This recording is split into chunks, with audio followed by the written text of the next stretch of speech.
Welcome everybody to your show. My name's Eric Alvarez, and I am here this week with a new episode. That's right, we're back.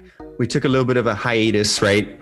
And the reason for that is because I feel like with anything you do, if you start to feel overworked, don't be afraid to step back, kind of recollect yourself.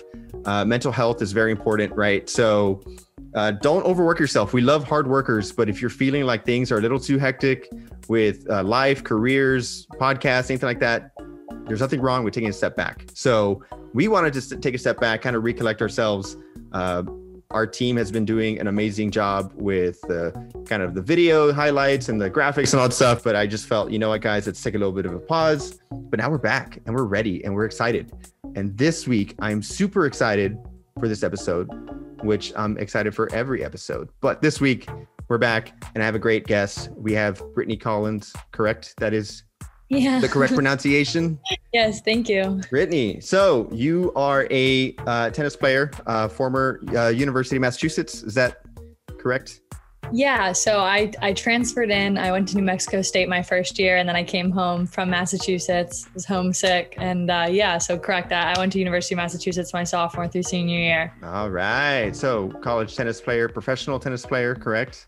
Yep. Yeah. So we're going to talk about that. If you don't know what this podcast is and why we have Brittany on here, your show is all about you, right? So this week is going to be all about Brittany. We're going to talk about her story. The reason for that is because we like to bring on guests every week to share their story of maybe they're chasing down a dream, right? Or achieving a goal, overcoming adversity, any positive personal experience that they may have that they want to share, because there may be somebody out there that's listening that says, you know what, man, I don't know how to go about X, Y, and Z in my life. Well, maybe there's something in Brittany's story that you can apply to your situation. It's not that you want to be a tennis player, but maybe there's something in there that, will strike a chord with you, right?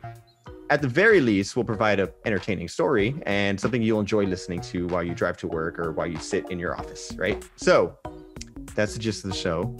Brittany, you ready to get this started?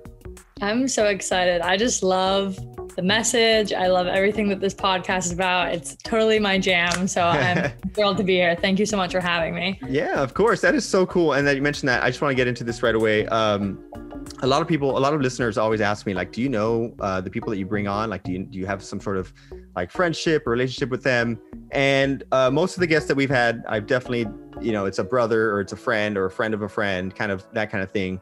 And then there's a handful of guests that I just kind of like, you know what, let me just shoot a message out there into the social media world and see what happens, right? And so I think, Brittany, you replied like almost right away. It was awesome. I was not expecting that. That was so cool of you. And, yeah. And you were just like, right away, I explained what the show was and you're like, dude, that is such a great, kind of message and what you just said right now. So it's really cool. You're awesome just for loving what this show is about, right? So let's get into your story. You are a professional tennis player, and I want to talk about that.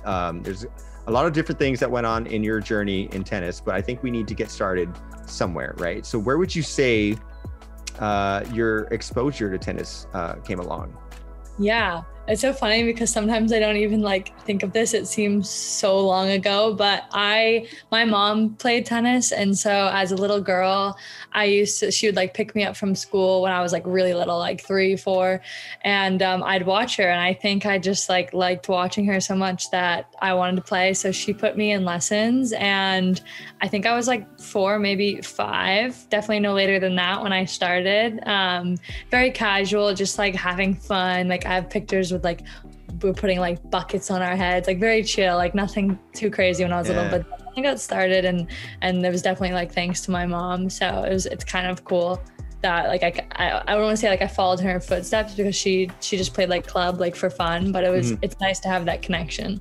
I was thinking about it earlier today and I was like, I want to start with how she discovered tennis, right? What was that first kind of exposure to it, and was it as a kid? And then I started thinking, now, I need to say this. Tennis isn't a big thing in our hometown of, Laredo, Texas, right? South Texas. It's more of a baseball town. So everything is baseball, softball, that kind of stuff, right? Yeah. So my first exposure to tennis was just staying up late in the summer in high school, and the Wimbledon was on ESPN in the middle of the night, right? So there was no apps, streaming apps or anything like that. I just watched whatever was on TV. And that was my first, I was like in high school that I was like, what is this? Like, this is awesome. There's a whole tournament and it's like the biggest tournament, if I'm not mistaken, right? Like, yeah, really cool seeing all these top athletes and these, you know, guys are doing crazy trick shots and the, you know, it was just like, it was awesome. Yeah. And then I was thinking about it and I was like, come to think of it, I don't think I've ever, like, do they have like pee-wee kind of tennis? Because they have like pee-wee baseball and they play in a smaller field. And I can't recall ever seeing little kids on a tennis court. Is that a league that you like? That's so funny because like Texas is one of like the leading like states because like warm weather states have like the best tennis because they can play outdoors like all summer long. We play indoors with the winter, but that's like super funny. Like I don't know about your specific town, but like there are phenomenal players that train in Texas and yeah, they have a huge like we say this is the United States Tennis Association, our governing body for US. And like Texas is its own region. Like we have New England, which is where I grew up playing. And then it's like Texas, but it's like so many kids. And like California, it's its own region too. So it's probably like grown massively too, I would think, since like, you know, watching Wimbledon and discovering it. But that's actually so fun that that's how you discovered it. Because like, that's amazing. I mean, I knew tennis was a sport, right? Like, I grew up playing sports, so I just kind of knew what each sport was, but I never really like, there just wasn't much tennis going on around town. And I think a lot of the high schools, I know high schools now here in town, they do have like tennis and stuff like that, but it just wasn't that like, I guess like a focal point, you know, again, everything was just like, you're either going to play baseball or you're going to play softball or soccer. And huge there too. Yeah, those were the three things, right? And then, like I said, I would just stay up late at night during the summer, and that's how I discovered it. And I really liked it. I've always wanted. I've never played tennis, but I've always wanted to. It just looks so much fun.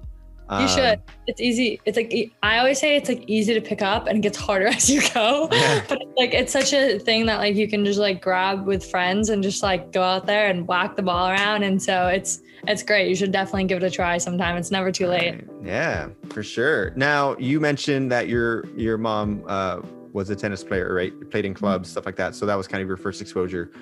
When you started to pick up on it, what was her response to that? Was she very much for it, or was she kind of just like, you know, it's a little kid being a little kid?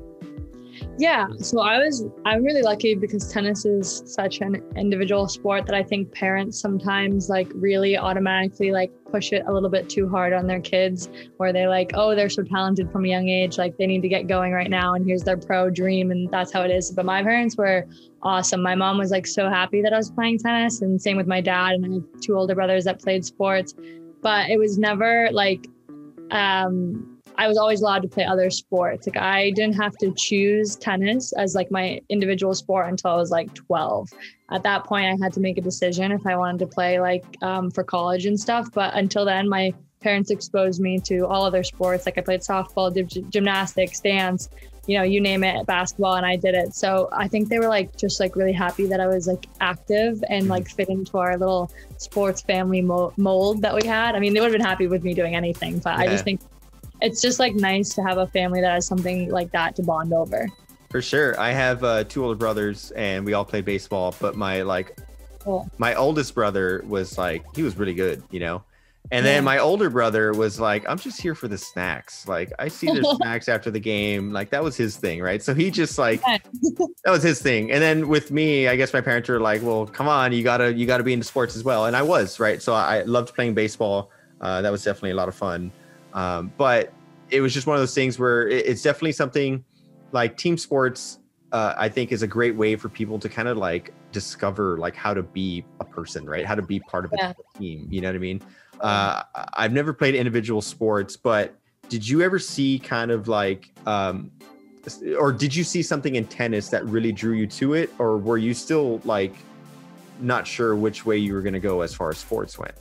That's a great question.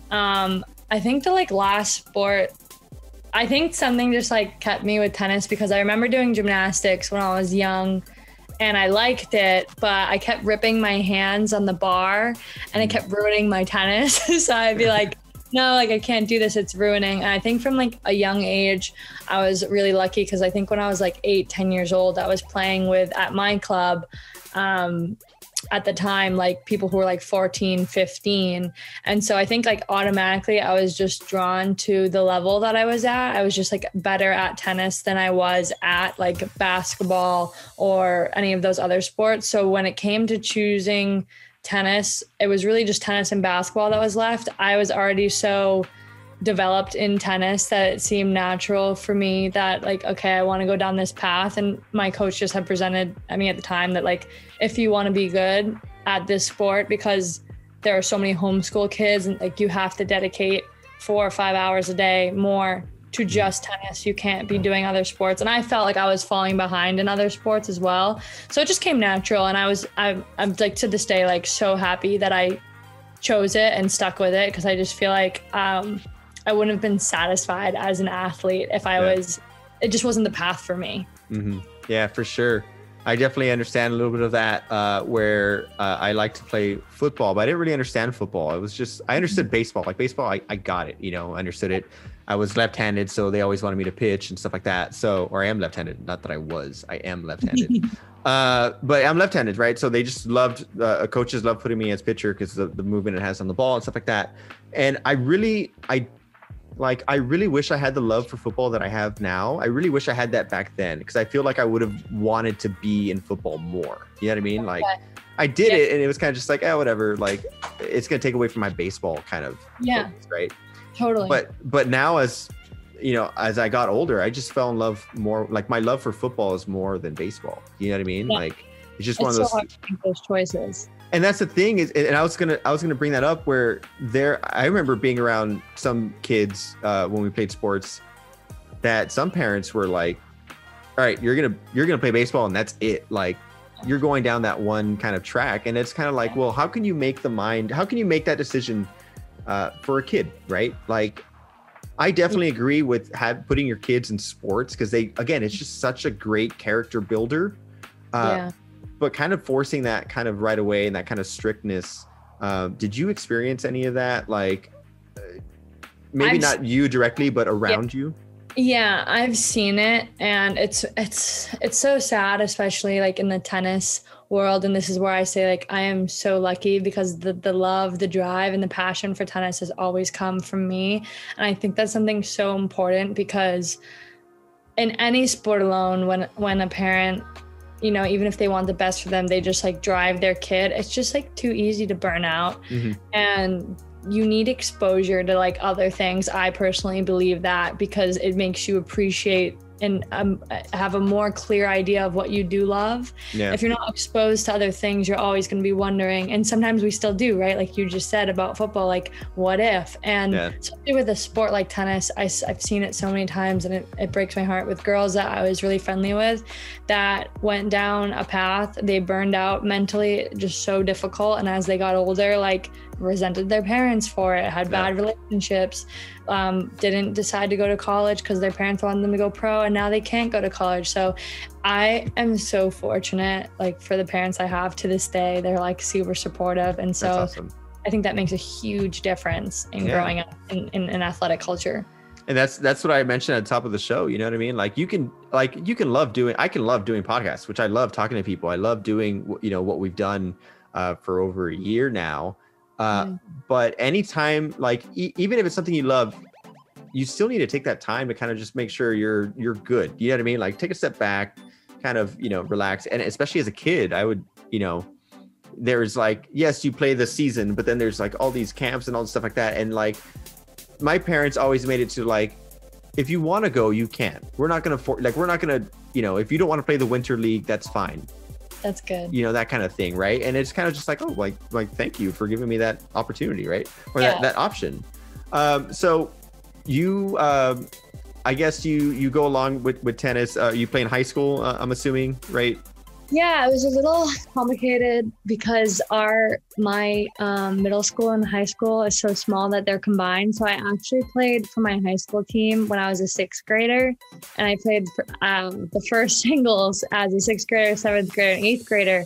But there was some like eligibility rule and something like where I could only play 4 years of like a high school sport at the time. Oh, wow. So I wanted to, one, reserve my senior year to play again. And then two, it was another difficult decision where my coach from my academy said like, you can't continue to play high school tennis because you need to be at academy. And those were like conflicting rules within like our MIA, I think it is. And he was like, if you continue to play, like use this much time to spring season, like you won't probably go to college. And that is the case because the level probably in Texas for high school is really good. And the level for Massachusetts high school tennis is not. I don't know why more kids just don't play it. So they spend more time in individual academies and structures. So I mean, you said 6th grade and you're playing with kids a lot older, right? I mean, yeah. Right now, as me as a freshman playing baseball, I was like, look at all these seniors and juniors, like Jesus, you know. And you're a 6th grader doing that. Was there some sort of intimidation, or were you just kind of like, okay, like, do you have older brothers and sisters, by the way, or do you have 2 older brothers, like much older than me, like 9 and 12. I'm 26 now, and they're 9 and 12 years older than me. Did you play sports with them though? Like when you guys were kids? They played sports. Like we would play like recreational together, but like by the time I was 9, they were in college playing sports already. Gotcha. No, and the reason why I bring this up, I got a little sidetracked, but the reason why I bring this up is because I have to bring this up. I play ultimate frisbee just for fun every weekend, like twice a weekend now with a big group of friends, right? And this one time, this like family that was like a friend, like it was like a friend of a friend or whatever, he brought his whole family and they're all teenagers. And there was this one like kid, maybe like 10 or 9 years old, out there playing. And I was like, man, that kid is going to be so good at whatever sport they play, because they were a big sports family. I was like, but just getting that experience of playing with older kids, right? They're bigger, they're faster. That little kid it's probably going to help them out when they get to their age, you know, their age level or whatever group. And just having that kind of experience of playing with kids who are better, right? If you have the right attitude, you can kind of reach their level a little bit quicker, I think. So that's why I asked, like, as a 6th grader playing with these older kids, did you see that? I mean, it may be a long time ago for you to remember. I'm not sure how great your memory is, but was that intimidating, or were you just kind of like, okay, like this is what it's going to be? Yeah, I don't think so. I was probably super confident, which is kind of funny because I actually am glad you brought that up, because I need to channel some of this confidence now in my professional career. I just think honestly, I think I loved it. Like, I think I loved being a young kid, like just having fun with their talent and being good at something. And I did really well. And I think that there was like one match where I played like this senior and I lost. And I think I was like so mad. I was like, oh my God, I can't believe I just lost. There wasn't like an intimidation. It was kind of like an expectation that I would do really well. And yeah, so I actually am glad you brought that up. I need to channel that back. It's so funny. I haven't thought about that in such a long time. Yeah. I mean, because it can be like, even with like, oh, there's so-and-so, like that person's really good. Like that is so easy to get intimidated. But then you have to remember, like, wait, I'm here. Like, I'm here for a reason. You know what I mean? Like, I'm not saying like, oh, I'm the best, whatever. But hey, I can prove that I belong. You know what I mean? Like, I can prove that I've put in the hard work and stuff like that. I've gone to camps or whatever it is. So it's definitely kind of like, you just have to kind of accept the challenge, right? Where I think that's what it was. Like I accepted it, and I loved like the pressure's not on me. Like the pressure will be on them, and then dude, you just lost to a 6th grader, like loser, you know, kind of thing like that. Yeah. I always tried to be really kind on court, because I've been in that moment in my professional career where I've played a girl who's like 15 and got my butt kicked, and I'm like, oh my God, did I just lose to a 15-year-old? I was that girl one day. So it's funny. It's definitely great to see that, I think, on both like ends of the spectrum, right? You definitely understand. And part of you is like pretty excited for that kid, I would think, you know, like, at the moment, maybe I'm like, what am I doing? But no, of course. I think that's like actually one of the coolest things about tennis. You look at Coco Gauff, who I think is like almost 17 years old. And then you look at Venus Williams, and they're playing doubles. I think it might have been Wimbledon or wherever they were playing. They're playing doubles together, and you have literally like the biggest age gap. But that's like so remarkable about tennis, that like somebody who's so young can be just as developed and gifted as somebody who's been around the game forever. And so I think that's really cool. And like, I think it breaks down barriers. Yeah, for sure. So we are talking with Brittany, and we're gonna go to commercial break already. 20 minutes just flew by, right? Wow. So we're gonna talk with Brittany. We got to go commercial break. But before we do, make sure you follow us on social media. We do have an Instagram. It is Eric Alvarez Presents Your Show. You can follow us on there. We have different kind of like quotes and different highlights from all the different episodes that we've done over the past year and a half. And just follow us, send us a message. And if you want to be on the show, it's as simple as just sending a message and saying, hey, this is my story. I would love to share it. So again, follow us on there, and Facebook also, Eric Alvarez Presents Your Show, same thing. Just don't be afraid to send a message. Anyway, we'll be right back in just a few.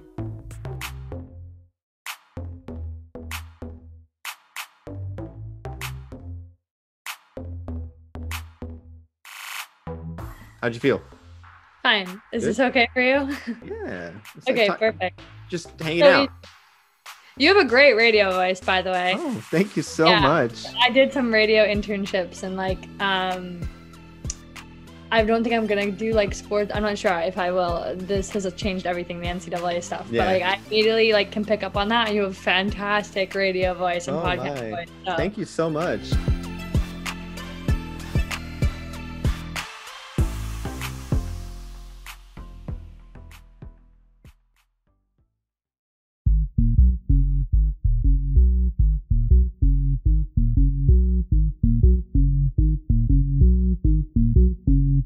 Welcome back to your show. I am here with Brittany. Brittany, is it Britt or Brittany? Both. Some people call me Britt, and then other people call me Brittany. So either one's fine. Okay, got you. Did you have usually in sports, people are given like nicknames? Do you have a nickname? Kind of like, did you ever have a nickname in your career playing tennis? It's actually a great question. So when I was a sixth grader, my seniors used to call me Pip, like little Pip. Okay. And then weirdly enough, like unrelated, my coach now, who's Italian, like when he met me like a little while ago, he calls me Pipa, which is Pip. Yeah. And so like, what is this coming from? It's totally unrelated. No one knows each other. And it just means like little Pip, like a little person. I'm kind of small for a tennis player, but like lots of energy. So that's like what people sometimes call me, or Collins, like my last name. Yeah, usually the last name. But were you like a tiny sixth grader? Is that what it was? Like, yeah, I mean, I'm just like a little bit smaller, skinnier for like an athlete. So, but I have like tons of energy and I move quick, I hope. So I think that's where it comes from. Yeah, that's pretty cool. Yeah, usually people get nicknames. I don't know. It's just it's just a sports thing, I guess, Yeah. So we've talked about, in the first segment, we did talk about how your first exposure to tennis and how your mom, was playing in clubs and you kind of got exposed to it and you're maybe drawn to it, right? There's something about seeing a family member do something that you're like, especially a parent, that you're like, man, like that'd be cool, or my mom is so cool, or my dad is so cool because they do this, right? So, and then you kind of, go along, you at one point you're a sixth grader playing with high school students because your middle school and high school are combined, right? Such a small kind of thing. So at what point did you know that college was an option for college tennis, for college athletics? At what point would you say your eye was on that? Yeah, probably like really young. Like when I was even like sixth grader, 12, 13, I think I started maybe getting emails. I can't remember like what the rules are. Some divisions are allowed to email you before others. So I think I got like a lot of interest from like D3 schools when I was little. And then as I got to freshman year, I was like very serious about wanting to play Division I tennis and like wanting to have a scholarship, because I think you can get recruited, I think, starting your junior year, and you usually commit by the end of your junior year. Mm-hmm. It was like this weird dance. Like they definitely start recruiting you from the time you're in like 8th, 9th grade, but like on their end, you wouldn't talk to the coaches. Mm-hmm. So yeah, it was from a very young age. I was very serious about, knowing what I wanted. Did you have that as like the big picture goal? Like something where you can remind yourself, like, because, like you can be really good at any sport that you play, but of course you're going to run into some tough times, right? Yeah. And there needs to be something that you kind of remind yourself, this is what I'm doing it for. Like, especially in high school, it's very easy to get distracted and kind of like, you know what, I want to go party, or I want to go do this shenanigans with my friends at the skate park or whatever it is. Was there something, was that kind of college, goal, was that keeping you focused on like, hey, you know what, this is serious. Yeah. This isn't just a play thing anymore. Like, this is something I want to do. Yeah, absolutely. Like even from like probably the time I was 12, 13, so much of my life was dedicated to tennis that there wasn't like any room for, like you said, there was no room for the high school, the partying. And I struggled a little bit in high school, just like figuring out how to fit in because of that. Because coming from such a small town in like Massachusetts, not many people before me had played, I think, Division I or had kind of taken that route. So that was like definitely like the goal. Like if I was going to make these sacrifices that were difficult, like I was going to go play Division I tennis, and the scholarship thing was like a big deal for me. And my coaches did a really great job at the time, just like keeping that at the forefront. Like there was times where like I remember getting my first boyfriend and I wanted to like, I think I did skip practice like 1 or 2 times, and they saw me on the way out and they were like, you don't look sick. And but it was like good. It was like a little bit of a balance. You know, my mom helped me out, like, and still like, made sure that I was going to concerts and having somewhat of an exposure to like a normal like high school life. Yeah. But yeah, that was the goal. It was always at the forefront of my mind. And, I'm like so grateful. Like that was the big thing. I didn't even think I wanted to go pro until I was in college. Wow. Now I didn't realize how common that is, where like, I remember playing high school baseball, got a girlfriend, and all of a sudden I was like, you know what? I'm not feeling well today. Like, and unfortunately the bus stop where we all, get picked up by the bus is right next to the baseball field. So I could see all the baseball players and coaches walking out to the field, and I'm just there, all right. So yeah. I didn't realize how common that was. That's so funny. Yeah. Now you have this goal of playing Division I. What are the people around you saying in response to this goal of yours? I think like, at that point, like I said, my life was tennis. So the people that were closest to me were not like people in high school. It was like, I think I left high school like every day around between like 10:30 and 11 to go train. Mm-hmm. So it was my family, it was them. And I think they like really believed in me. I had some pretty like ambitious goals, and like some of them might've been out of reach at the time for me. As far as like the level of schools I was looking at. Yeah. But I just think in general, like when I first got that like scholarship look or like an offer from a school or like interest, like my dad was like, I knew that this was going to be like in the books, like you had it. Like, and so that's what I'm saying, like family, I've been so grateful to have like a good support system, because you definitely need that, especially in tennis. Yeah. But you discovered, or you decided this yourself, right? There wasn't kind of like, you're going to do this and that's the way it's going to be, right?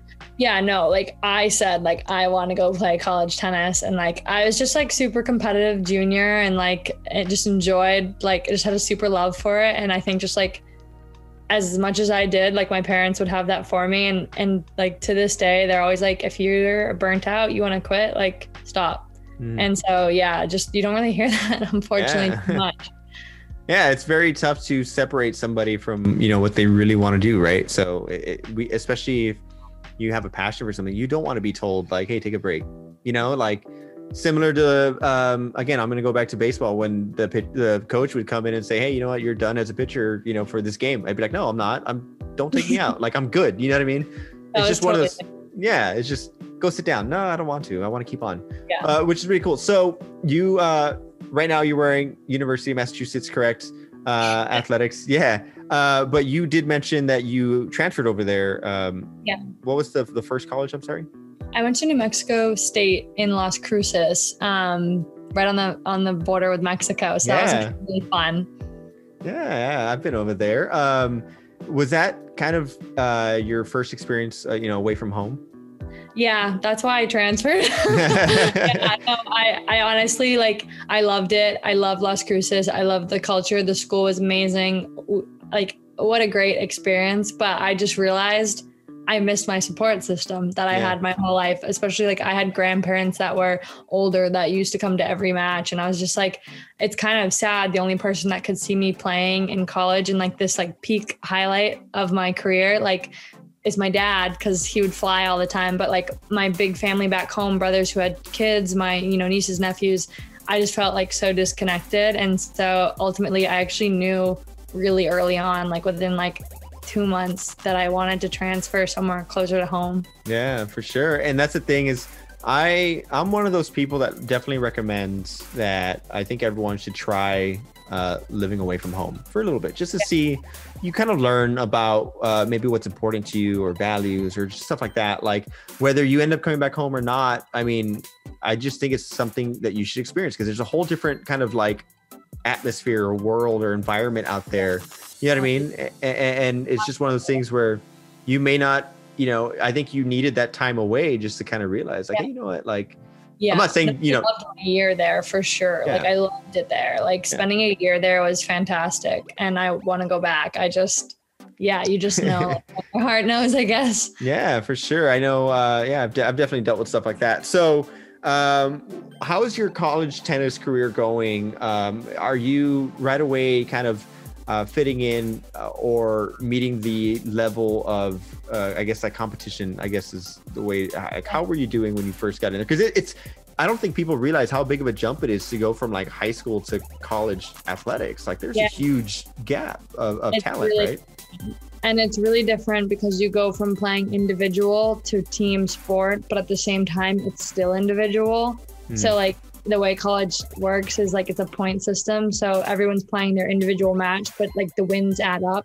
So that was just like an adjustment in itself, but one that I really liked. I loved playing for a team, like having a cheering squad. You never have that. So I was lucky. I had a really great freshman year. I think I had that same like sixth grader mentality. Like I want to play, I'm having fun. And then I had, when I transferred, I had like a little bit of a bump. The competition got a little harder. Just like I would say a really different dynamic than New Mexico. And just like getting used to that, I think I maybe struggled a little bit. And then I ended up finding my way and finishing out like my college experience really strong again.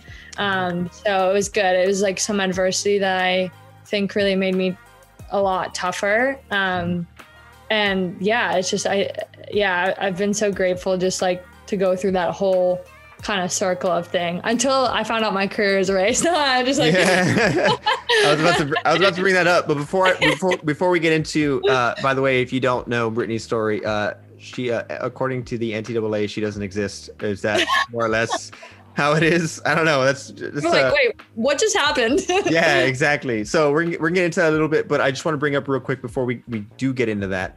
Can you tell me, or can you kind of talk or share your experience as far as that balance of being a student and being an athlete? Because I don't think we see these athletes on TV, right? Because they show the sports, they show all college sports. I think on every network has some sort of sport, right? And we see the athlete, and we don't really kind of see like there's a whole other life of like, hey, you have to balance this whole other thing. How difficult or how easy was that for you? Or are there any things that you kind of did along the way to kind of help you with that balance? Yeah, this is the adversity that I think I struggled with. I was a journalism major, and I was struggling to meet class requirements and the expectations of my coach, because I was trying to fight for a spot on the team. And I constantly, and I've tweeted about this before, as something I wasn't originally comfortable talking about, but now it's kind of the reason why I fight for athletes' rights, is like I found myself like having to like lie to my teachers to like get out of class to get to practice, and then like figure out a way to like calm my coach down so that I could go take a test, like things that like should not intertwine and be so hard for athletes. But like stress levels were like a whole new, like after freshman, like general courses, like stress levels were just so high all the time.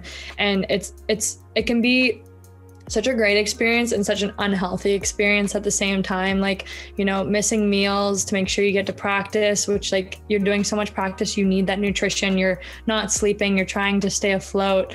The system sometimes just isn't cohesive for athletes.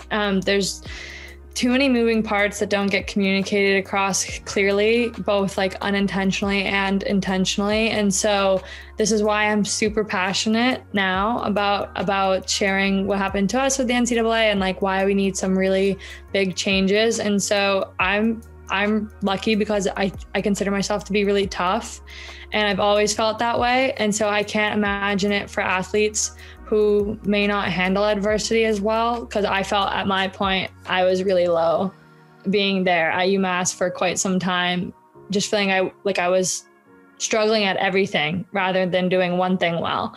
And so luckily I found a way to bounce back. I think I really relied on my best friends on the team. And I think I just started to realize like, this is such a great time in my life. Like I want to prioritize things that make me happy. Food, like enjoying special moments, things like that. And so I just kind of need to like take a step back and realize that I can take a little bit control out of my life. And then actually really like when we talk about the NCAA stuff, this has been like such a blessing for me, even though it was like bad news at first, because it's actually really cathartic, going back and like working through my own experiences. The NCAA, you kind of, well, first of all, I want to say that it's crazy how quickly things can kind of like snowball, right? Where like you're struggling with one thing and then you start like kind of like, oh man, I need to pick it up over here. And then this other thing starts falling. Did you kind of feel like things were just kind of like snowballing down? Totally. And it's not just me, like you just like realize like at the end of the day, you're like, oh my God, we've made it through another day. Let's hope we can make it through tomorrow. Like, you can't even think about the future because you're literally just like, I have 15 tasks to get done in the next, like, 12 hours. Mm. And then it's like, poof, made it to your room. And now like, let's just get on to the next day. And so, yeah. So the NCAA, I mentioned that they pretty much were like, no, you don't exist. Sorry. Mm. What happened for those that may not know why the NCAA they took away your any kind of accomplishment or achievement that you had in college tennis, right? Yeah, basically, there's still a few ones that are hanging on to the right now. Yeah, it was bizarre. I'm 3 years out of school, and I read like last October in a press release from them. And it was sent to me by a coach. And so I really didn't think anything out of it because I'm just like 3 years removed from school. So I'm like, oh, bummer. Like some students from UMass are getting in trouble for something. And then my coach was like, nah, Britt, you got to read the article. And then I like open it and I'm reading about myself and my best friend. And I'm like, what is going on? And then I just see vacation of records in the A10 title.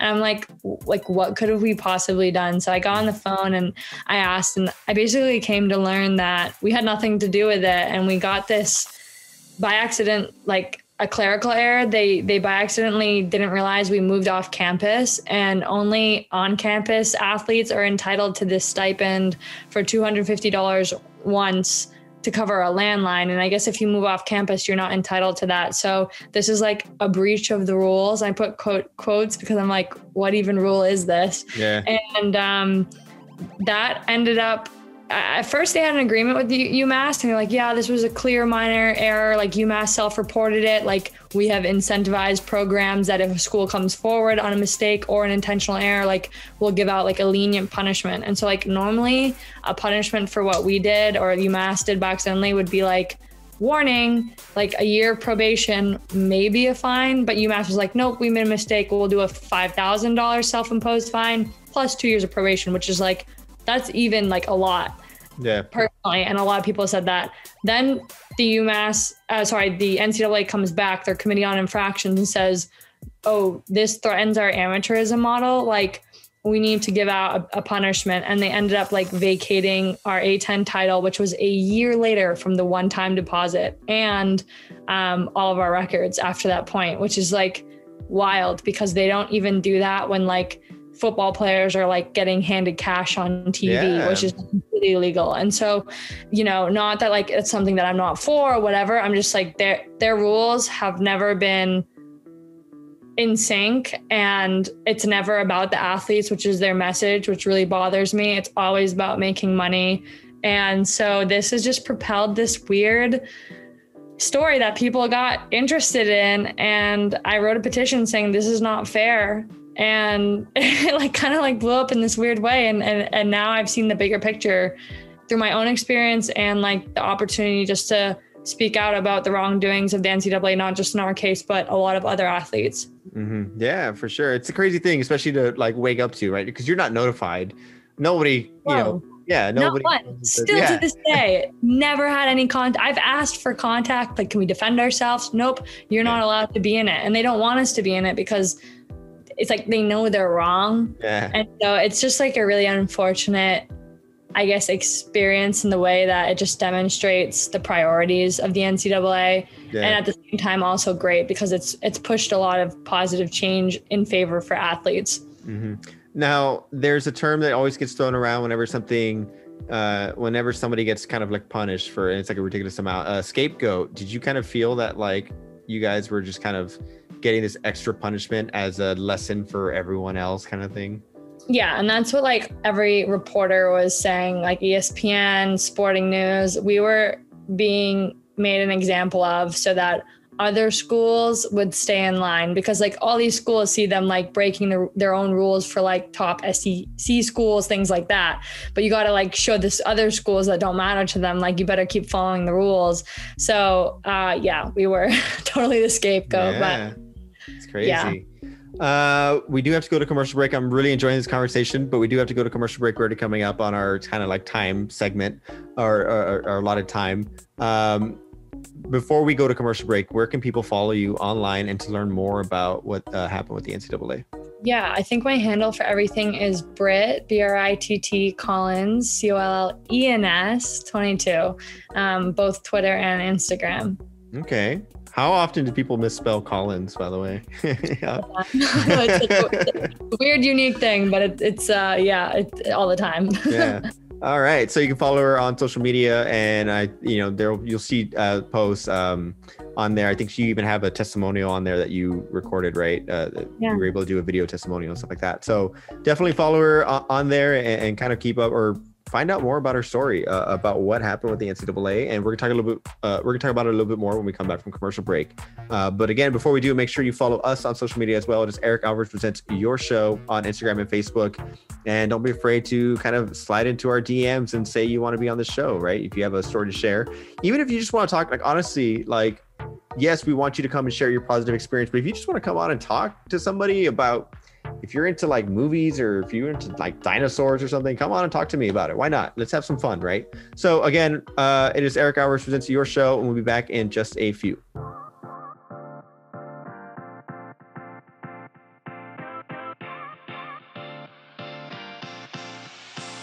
And then it's like, poof, made it to your room, and now like let's just get on to the next day. And so yeah. I think he sees somebody like going to the dumpster, and that's why. You're totally fine. I'm so sorry. And my other dog is just staring at me like, I don't know what he's doing. I had a dog, and my brothers have dogs, so this has happened to me before, and I'm like, yeah, he was perfectly fine right here, and then all of a sudden he just got up and went over there and started barking. Anyway, sorry about that. Okay, we're gonna pick it up.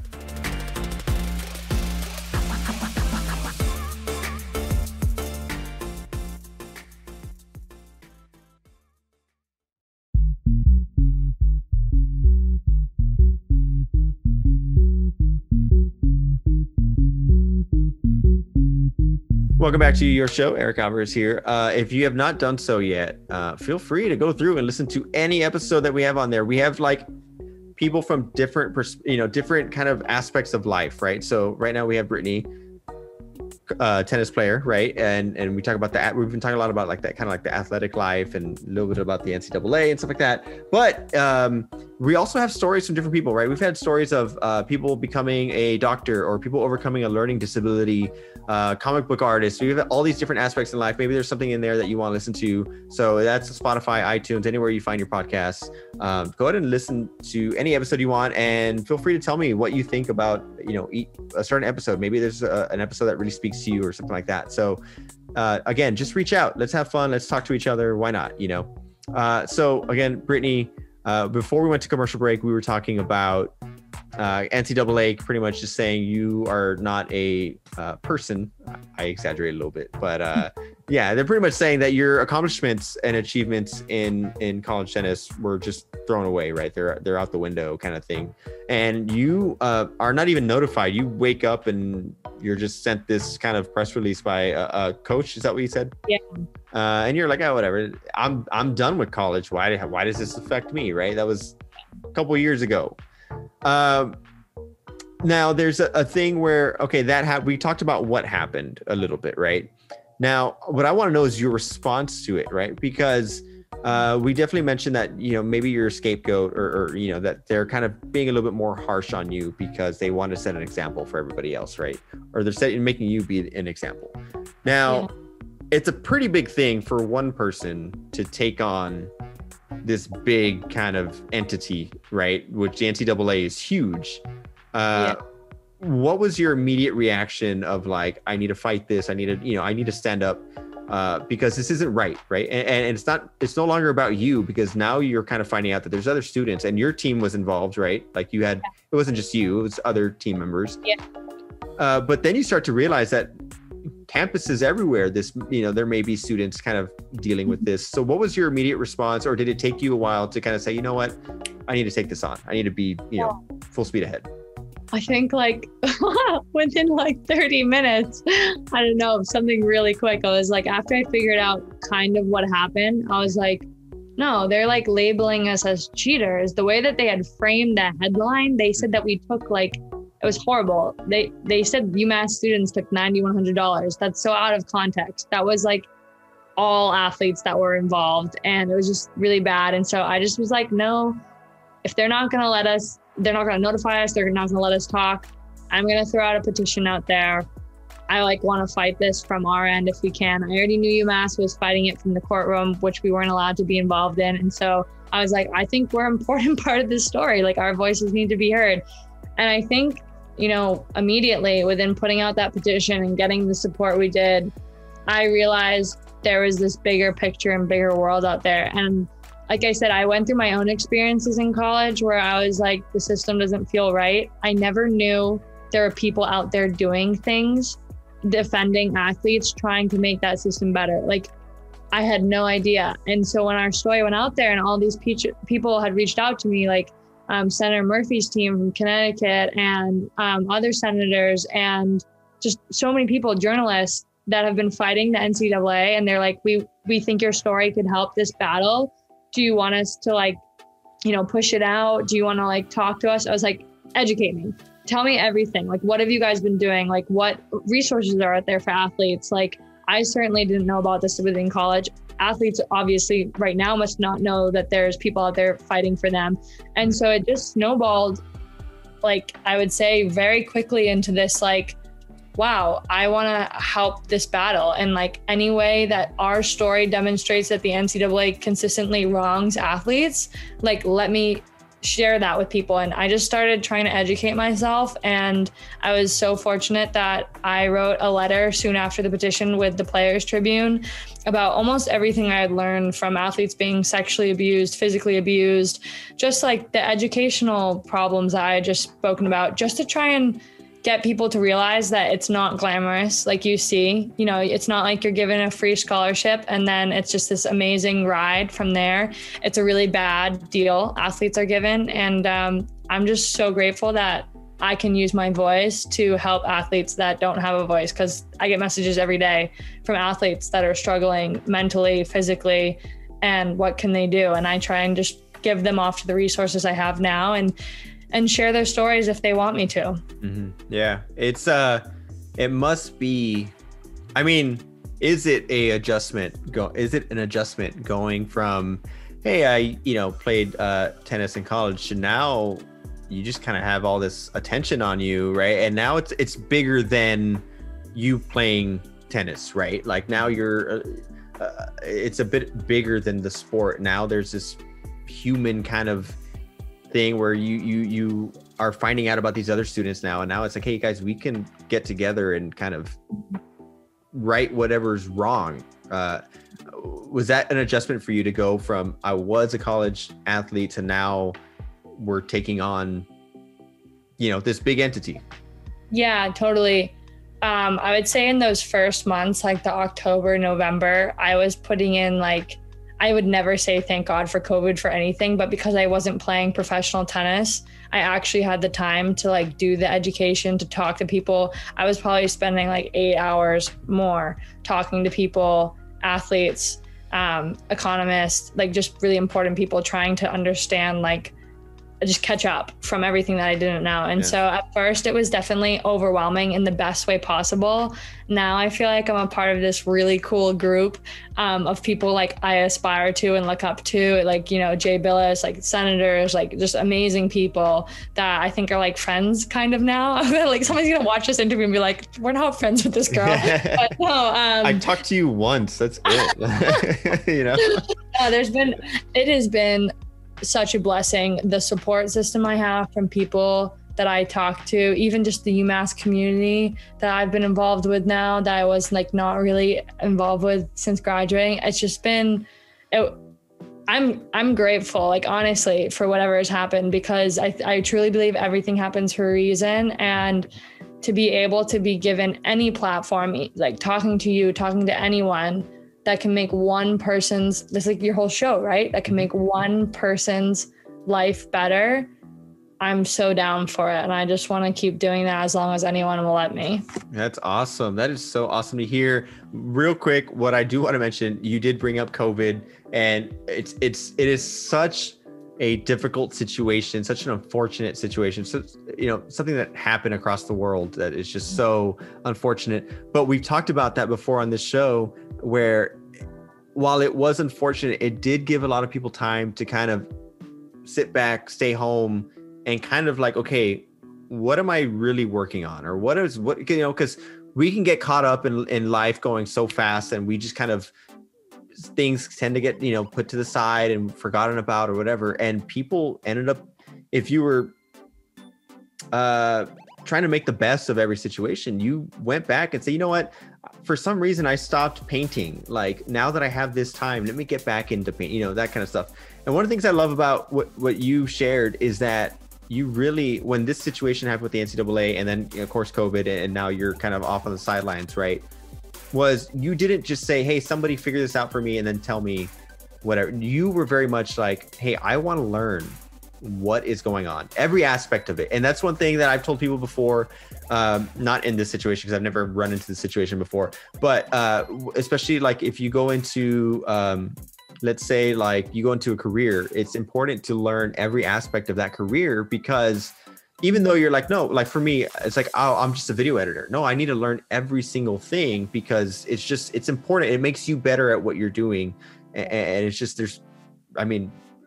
whoever said, oh man, you've learned too much, how dare you, right? So it's really cool that you had that kind of mentality of okay, this happened, and yes, somebody can deal with it, but I'm going to take the time to learn about it. Was that something that you and your team members or anybody else that was close to you, was that kind of the focus, I guess you would say, hey guys, let's actually learn about this? Yeah, it just felt natural. All these people were reaching out to me, and I just was I just want to know, if I'm going to at all represent anyone's beliefs or a voice at all, and any, if whether large or small for athletes, I want to do the best possible job. It's and so who better than to speak to people who've been doing this way longer than me? And so that was kind of a natural inclination there. And yeah, I just think it's mandatory. If you're going to speak on behalf of people, you want to make sure that their interests are represented. This is a little off topic. Would you ever work retail? Did you ever have a job in retail? No, but my mom did. So I kind of know of it. Right. Well, the reason why I bring that up is because one of the things in retail that I've kind of heard, and I applied when I worked at Best Buy and all these different, companies and stuff like that, was one of the most frustrating things when you would ask for help at a retail store, right? You're a customer and you go up to me, I'm the worker, and you ask me a question, and one of the most frustrating things is being told, I don't know. Mm-hmm. And it's in customer service, you don't say that. You say like, hey, you know what? I may not know this, but let's find out. Like, let's go, like, come here. Like, let's learn about it. Right. And you definitely have, the reason why I asked if you worked retail is because you definitely seem to have that mentality of like, hey, I may not know, but let's go figure it out. Like, let's go find out. You know what I mean? And that's something that I think everyone should really learn to develop. Is one of the worst things you can say is, I don't know. Like, because if you just say, I don't know, it's kind of like you don't care. You know what I mean? Like, I don't care enough to go and find out what it is, you know? That's a great example. and people, you know, really love to surround or be around somebody who is going to say, hey, you know what, I may not know, because we're not expecting you to know everything, right? Like, you're not expecting to know everything, but we do expect you to learn whatever you can, right? So it's really cool that you had that kind of, again, it's just really cool that you had that mentality of like, hey, you know what, there's a lot of stuff, there's a lot of moving parts to this, what, you know, what's going on with the NCAA and what they're taking away from me. Let me learn everything I can, and that kind of thing. So fun. Did you? Still, still. You always are learning, and things are changing. Yeah, we've said this before on the show. If you're the smartest person in the room, you're in the wrong room, pretty much. Because that means you need to go out and learn, right? So, we've talked a little bit about the NCAA, but what are you up to right now? What is going on? I want to know what's going on with Brittany Collens today. Yeah, well, still a lot of NCAA stuff. It's still very much my life. But outside of that, I am getting back into my professional career, which I'm so excited about. I've dealt with a number of injuries and COVID. I have not really played a professional match for like a year and a half. I did my first one a couple of weeks back. A little rocky, to be expected, but I'm excited. Next week, I'm playing in my first ever like big tournament at my own home club. And so, I'm just so excited to get back into it. Like, I've missed tennis so much and competing. That is so cool. I'm so glad to hear that you're getting back into it. Now, you said that the NCAA stuff is still a major part of what you're doing, or still a major part of your life right now. And then you're getting into tournaments, right? Yeah. Is the NCAA stuff a distraction, or is it what's going on? You know what I mean? Like, how are you balancing? How are you balancing that?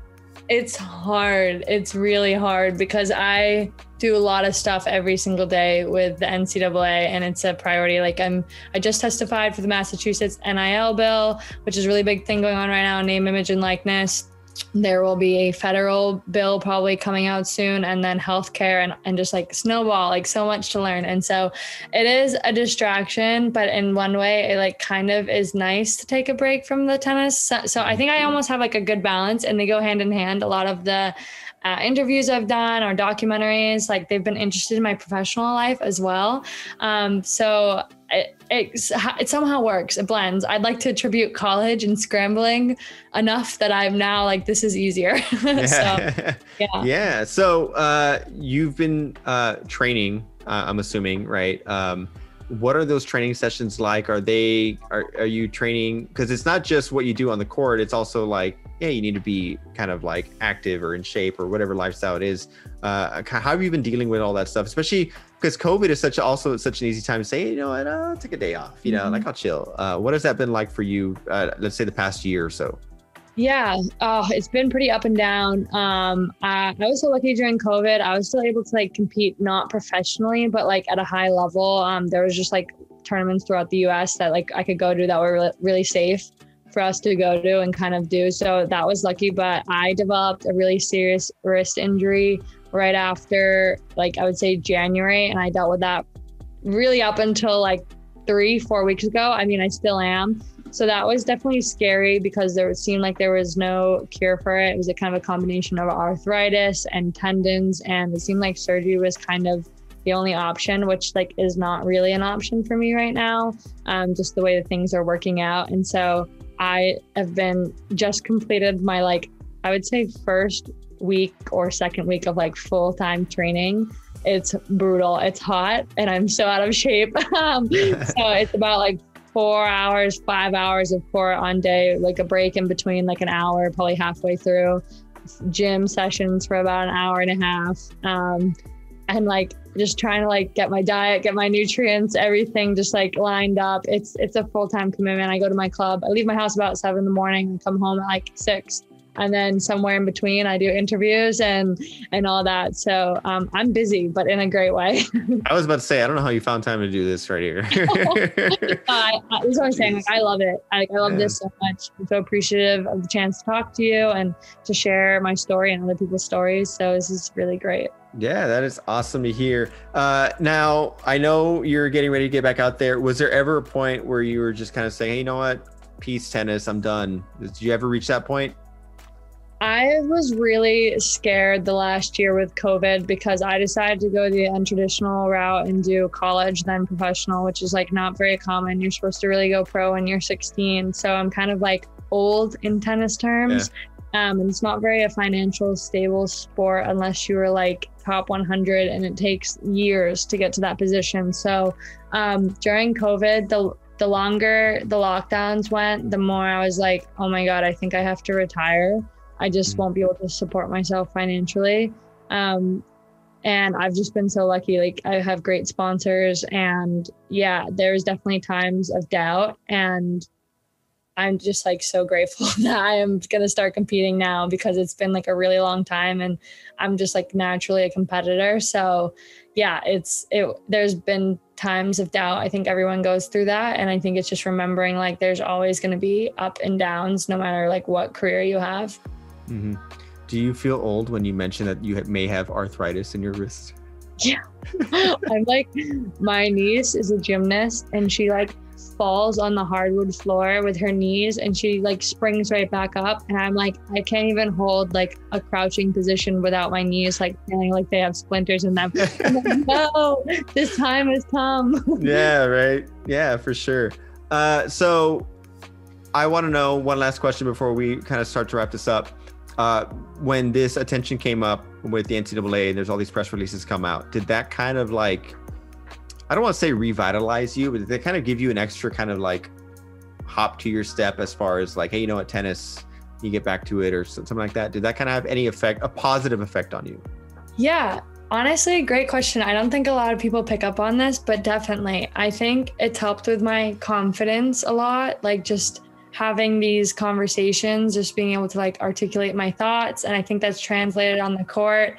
And I think it's just opened up all these possibilities. I've met so many cool people and so many like just great people that I just feel like I have a really cool support system now. And not that I didn't before, but I just feel like it's so big. And I think everything I've done with NCAA is translated to being on court. And I do think like, I don't think a lot of people picked up on that. And so I think like kudos to you for asking that, because that I like have in the back of my mind a lot. But yeah, totally.